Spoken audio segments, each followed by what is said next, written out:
So hi guys, welcome back to another video, and in today's video we are going to be taking a look at not a blazing and not a latest phone, at least in India, because literally if you go in the Samsung's page, they have told this phone is literally released at July 2016, which you can almost comment down. Devang, you are 7 months late, you are almost 1 year late, but still I don't know why it took so long to come in my city. So on this little honest review, I'm not going to show you some sexy shots of the phone, not like a camera or a processor review, but we will just evaluate what Samsung is selling us at 9,600 rupees in India right now at the starting of the 2017. So as you can see, this is a J2 Pro, not J2 6. If you are just reminding, because many of my friends told her, dude, you already had that phone, why you are telling this is new? As you can see over here, it's not a 6, this is a Pro, P-R-O, Pro. I don't know what's Pro in this, but literally there are many features that makes this apart from the J2 2016, which are 2 gigs of RAM, which is almost a 512 megs of improvement over the last version, and 16 gigabytes of internal storage, which is also 8 gigabytes better than the last version. And that's basically it. That's the only difference which it has from the J2 16 to the J2 Pro.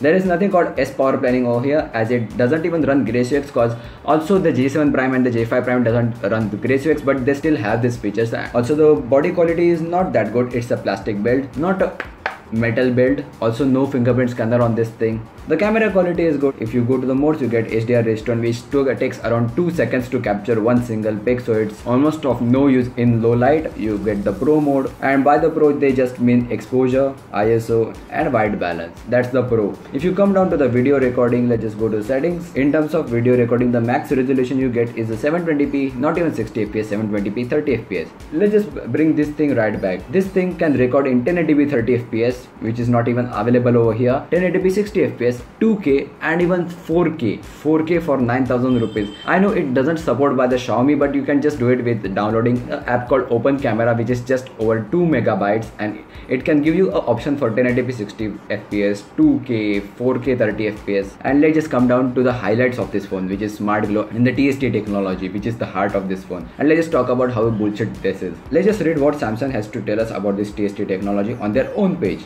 TST is a revolutionary innovation which results in a superior device performance, including native apps opening around 40% fast, which Samsung should made a priority as any other phone, like their lowest budget phones, their mid-range phones, and like the high-end phones like Galaxy S7 and the upcoming Galaxy S8. I don't know why it's for this phone only. And let's just skip a bit. And it also proactively shuts down idle processors running in the background and declutters RAM using intelligent memory system to ensure resources like RAM and processor are freely ready to take on new tasks. Now let me just tell you, back in the day when Galaxy Y and any other phone which only had 256 megs of RAM or 512 MB of RAM, use this to at least run, and this thing uses it to run more smoother, which is, I don't know why, what Samsung is doing. Like, I know the part where you explain that the native apps are optimized, and it does shine out. For example, if I close everything in the background, if I tap the phone, it's opened. If I tap on the messages, it's open. Gallery, it's ready to open. So the optimizations of the native apps is just amazing,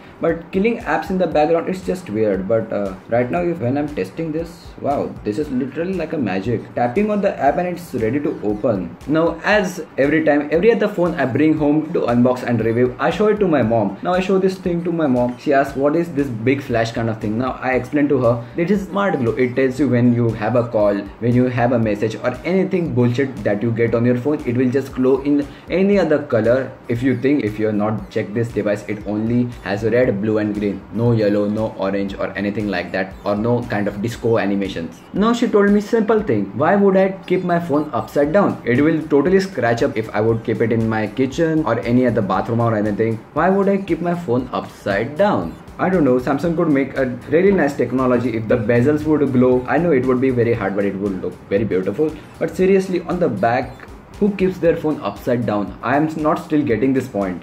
If you go into the app, you get priority alerts, you get usage alerts and the selfie assist. So let's just try this. So for some time it works, and it definitely works quite well. Wow, I'm impressed in that point. So props on that part. But seriously, if you want to make such a thing, that must not be one feature. And the phone which I'm talking about, which is better in software version and better in a performance quality, like literally the phone is Galaxy J2 AC or Galaxy Grand Prime Plus in some other markets. It scores around 45,000 in Antutu benchmark, which is twice the performance of this thing. And it also has Grace UX, and despite of having the Grace UX from the Note 7, it also has all of the features like S bike mode, S power planning and main other features packed into this one single package. You can check the review over here. I don't know why is Samsung doing this, but guys, thanks for watching. This was a shitty little rant about this thing. Please drop a like and thanks for watching.